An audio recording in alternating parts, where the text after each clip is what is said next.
मैं हिमांशु भाई आपसे एक चीज और पूछ लूं। मैं इसलिए इस बात को पूछ रहा हूं कि आज सबको बहुत दिक्कत हो रही है कि अडानी जी पे क्यों, अडानी जी पे क्यों। मैं फिर से याद दिला दूं, इस देश का जो सबसे बड़ा भ्रष्टाचार माना गया था वो माना गया था बोफोर्स। कुल 6400 करोड़ की बात थी, उसमें से 14 करोड़ रुपए कुटराची के उसमें आए थे। और उस समय अगर याद हो तो दो चीजें मैं आपसे जरा समझना चाहूंगा। बार बार ये कहा गया था, आरोप ये लगा था कि बोफोर्स में पैसा लिया गया और पैसा कुटरोची ने लिया, और कुटरोची चूंकि राजीव गांधी के घर जाके डिनर किए थे, इसलिए एसोसिएशन ऑफ अलायंस है। ये जसवंत सिंह ये टर्म लाते थे, एसोसिएशन ऑफ अलायंस, एसोसिएशन। यहां तो मतलब मोदी जी और अडानी जी जो आज राहुल गांधी कह रहे हैं कि वो तो एक दो जिसमें एक जान है, उस तरह का एसोसिएशन ऑफ अलायंस अब नहीं दिखाई दे रहा है क्या उन्हीं बीजेपी वालों को? दूसरी बात, जब ये कह रहे हैं कि फॉरेन वो बोफोर्स का खुलासा भी स्विस रेडियो ने किया था। दर्शकों को एक बार याद दिला दूं, चित्रा सुब्रमण्यम फिर वहां उड़ के गई थी।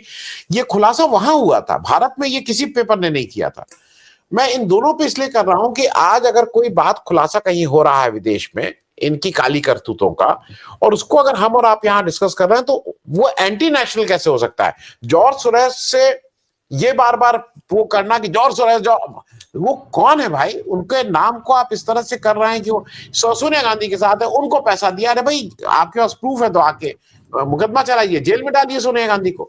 मैं इस पे जरा एक आपका, अगर बोफोर्स में एसोसिएशन ऑफ अलायंस था तो यहाँ एसोसिएशन ऑफ अलायंस तो उससे ज्यादा नंगा है।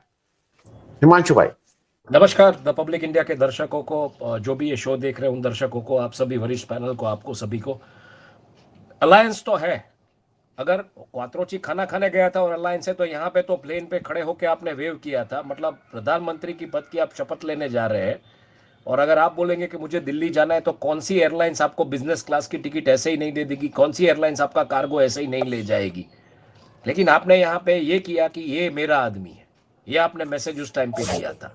तो अलायंस तो उस दिन से था। हालांकि उससे पहले ये जो अफ्रीका के एक कंट्री के एक मिनिस्टर का भी बयान आया कि मुझे जब मैं गया था तो कहा गया था कि he is the biggest industrialist वगैरह।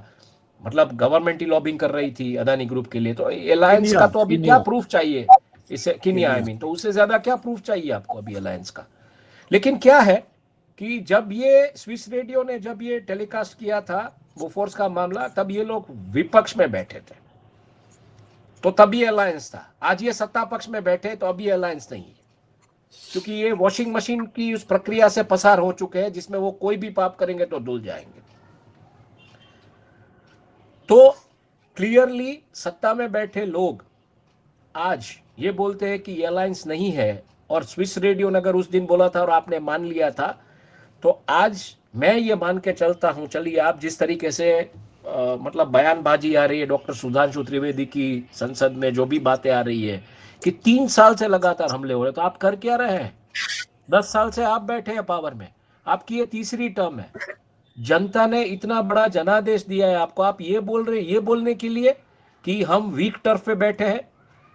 इससे ज्यादा वीक सेंटेंस मैंने आज तक दुनिया की किसी सरकार का नहीं देखा है, जो तीसरी बार टर्म में पावर में आई और वो बोले कि हमें विदेशी ताकतें हैरान कर रही है, हमें ओपोजिशन हैरान कर रहा है। तो आप कर क्या रहे हैं? डाल दीजिए ना जेल में।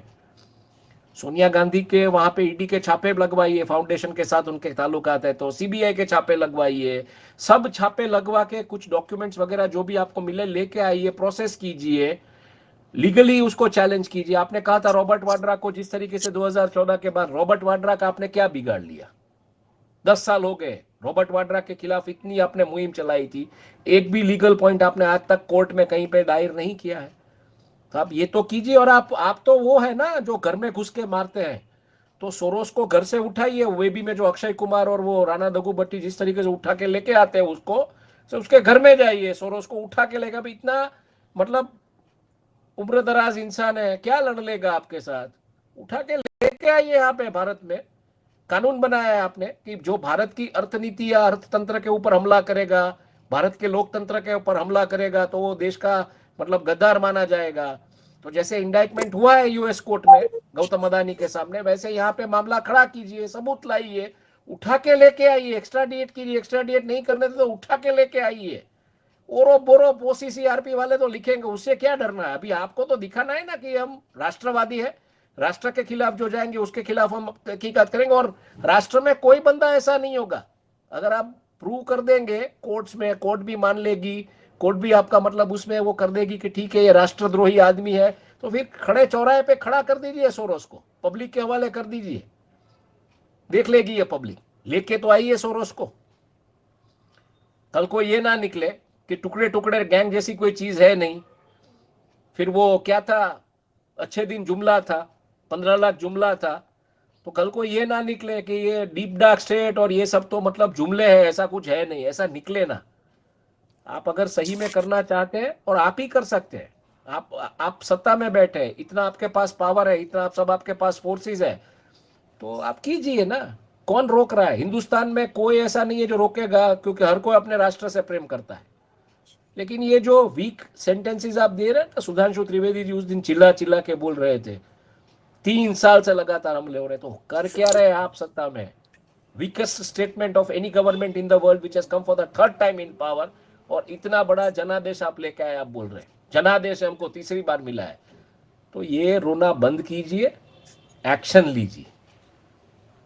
पब्लिक जान गई है आपको, पब्लिक को ये भी पता है कि अगर, क्योंकि मैं बहुत क्लियर हूं, हिंदुस्तानियों का जमीर इतना बिका हुआ नहीं है कि वो ऐसी वीक गवर्नमेंट को पावर में लाएंगे। लेकिन आप पावर में आ रहे हैं, ठीक है, आइए अपने तरीके से आइए, लेकिन डिलीवर कीजिए। वरना वही चीज जो डॉक्टर मनमोहन सिंह ने अपने प्रेस कॉन्फ्रेंस में कही थी, 2 सेंटेंसेस, कि history will be kinder to me than media, and दूसरा उन्होंने नरेंद्र मोदी के लिए कहा था कि it would be a disaster, ये आप साबित करने जा रहे हैं। आप डॉक्टर मनमोहन सिंह को सही साबित करने जा रहे हैं। एज सिंपल जी एज, एक्शन लीजिए, जी रोइए मत, और पूरा देश आपके साथ है। आप ये भी मत, आपको कहीं झोला लेके भागना नहीं पड़ेगा, एक्शन लीजिए। ये देश में आपने नोट फाड़ दिया, झोला लेके आपको नहीं भागना पड़ा। आपने लोगों को कोरोना के टाइम पे अपने घर लोग पैदल गए, फिर भी आपको झोला लेके नहीं भागना पड़ा। तो जॉर्ज सोरोस तो देश का दुश्मन है, उठा के लेके आइए उसको, नहीं भागना पड़ेगा जी झोला लेके। आप गारंटी जी आपके प्रोग्राम के जी जरिए एक नागरिक के तौर पे मैं गारंटी देता हूं, जॉर्ज सोरोस को लेके आइए, खड़े चौराहे पे खड़ा कर दीजिए, पब्लिक को सौंप दीजिए, नहीं भागना पड़ेगा आपको कहीं झोला लेके। हिमांशु भाई, मैं बस एक चीज आपसे पूछ लूं, मेरे एक दर्शक बार बार ये कह रहे हैं कि वो चीन के साथ सांठगांठ है और जॉर्ज सोरोस ने चीन को पैसा दिया, फलाना दिया। मैं सिर्फ एक चीज आपको दिखा दे रहा हूं, पहले ये देख लीजिए। ये अडानी जी की एक नई कंपनी बनाई है, Adani energy resource Shanghai company, AERCL, a subsidiary of Adani Enterprises that was incorporated in Shanghai, China on 2 सितंबर 2024। और ये चाइना की कंपनी अडानी जी ने बना दी है। इसको हटा लीजिएगा, मैं सिर्फ इसको ये याद दिला दूं कि ये 24 सितंबर को बनाते हैं और 17 अक्टूबर को एस जयशंकर साहब SCO की मीटिंग अटेंड करने पाकिस्तान जाते हैं। दोनों में कोई संबंध है ये मैं नहीं कह रहा हूं, आप अपने हिसाब से अपने कंक्लूजन्स ड्रॉ करिए। यहां पे एक सज्जन आके बार बार बता रहे हैं कि जॉर्ज सोरोस चाइना के साथ जॉर्ज सोरोस फलाना, और दूसरे अडानी जी के जो सबसे पुराने साथी हैं, जो चीनी साथी हैं, उनका नाम चैंग चुंग लिंग है। जाके 2 शब्द उस पर भी जरा बता दीजिएगा हिमांशु जी कि चाइना कनेक्शन कितना स्ट्रांग है हमारे अडानी जी का। नहीं, चाइना कनेक्शन स्ट्रांग होने की बात ही कहाँ है? अदानी पावर का पूरा इक्विपमेंट तो चाइना से आया था, वर्कर्स चाइना से आए थे। मतलब आपके कोस्टल एरिया में, जहाँ पे मुंद्रा में पावर प्लांट लग रहा था, which was a sensitive area, जो गल्फ ऑफ कच्छ, जहाँ पे 7 सिंगल पॉइंट मूरिंग है, and Chinese are famous for the industrial espionage, तो वो तो पूरा का पूरा चाइनीज वर्कर्स का टीम वगैरह सब आया था उस जमाने में, ये सब खड़ा करने के लिए, जो ultra mega power plant Mundra में लगा है। हिमांशु भाई, गोड्डा का प्लांट भी, गोड्डा के भी बॉयलर और ये सब चाइना से आए थे, झारखंड वाले प्लांट तो बात है, तो ये माल चाइना से आता है। देखिए, ये व्यापारी लोग हैं, ये जब चाहे तब सब, मतलब ये व्यापारी लोगों की भाषा आजकल राजनीति में बोलना शुरू हो गई है। तो वो जो एक फिल्म आई थी आपके उत्तर प्रदेश के, उसमें बुलेट राजा, उसमें बोलते हैं कि यहाँ ये कोई कॉर्पोरेट कल्चर नहीं है, डील सेटल होगी यहाँ पे, तो मतलब बदला लिया जाएगा। ऐसा नहीं है, अभी सब डील्स होती है, तो डील्स के मुताबिक ये सब चलता है। एंड जॉर्ज भाई, again the same point, George Soros China क्या करके करोगे? बेसिकली इंडिया एक इनवर्ड इकोनॉमी है, इनवर्ड इकोनॉमी को आप मजबूत कैसे करोगे? 6.5 का आपने प्रोजेक्शन दिया है, 5 पे आप आके अटके हो। मैन्युफैक्चरिंग 7.7 से लेके 2.2 पे आ गया है, डिमांड कटी हुई है, जॉब्स है नहीं, जॉबलेस ग्रोथ है, डेट ड्रिवन ग्रोथ है। ये जो दिख रहा है आपको, ये कर्जा लेके लोग जी रहे हैं, एक पूरी की पूरी एक जनरेशन बिना पेंशन के होने वाली अगले 15 सालों में।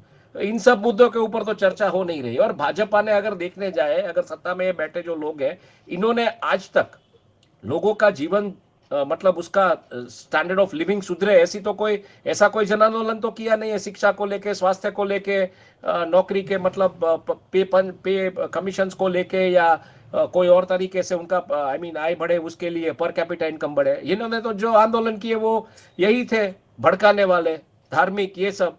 और आज जो आंदोलन हो रहे हैं वो ये हो रहे हैं कि ये भ्रष्टाचार है, ये उस तरीके से महंगाई है, और उसके ऊपर ये बेरोजगारी है, उसके ऊपर वार हो रहा है। तो ये जो आंदोलन हो रहा है वो उस दिशा में हो रहा है। लेकिन पब्लिक को भी अब समझ आ गया है कि उनके हाथों में जो वोटिंग राइट्स है वो नहीं रहे। अभी तो जो मार्करवाड़ी का जो बात किया धनंजय भाई ने, वो क्लियर इंडिकेशन है ना। आप बोल रहे हैं उसको अनकॉन्स्टिट्यूशनल, आप एक बार होने तो देते। उसके उनका कहना इतना ही था कि यहाँ पे जितने वोट्स निकलते वो आप ईवीएम से टैली करवाइए। उसका कहाँ कहना था कि ये जीत गया हार गया। वो गांव के जितने वोट्स निकलते वो आप ईवीएम से टैली करवाइए, और क्यों नहीं करने देते। और मैं तो यहाँ तक मतलब ये भले अनकॉन्स्टिट्यूशनल लगे इनको जो भी है, ये मॉडल अच्छा है। अगर गांव वाले पर्चियां छपवा के अपना तरीके से वोटिंग करते हैं एंड गवर्नमेंट की एक मशीनरी उसकी देखभाल कर ले, बात खत्म हो गई। ऑटोमेटिकली दूध का दूध, पानी का पानी हो जाएगा। मैं आज भी कहता हूं इस देश का जमीर इतना मरा हुआ नहीं है कि आप मारकाट की राजनीति करेंगे, आप इस तरीके की मतलब एक ओलिगार्च की राजनीति करेंगे, एक क्रूनी कैपिटलिज्म को ट्रिगर करेंगे और ये देश के लोग आपको वोट करेंगे। भूल जाइए, बिल्कुल वोट जी नहीं करेंगे, बिल्कुल जी वोट नहीं करेंगे। जी।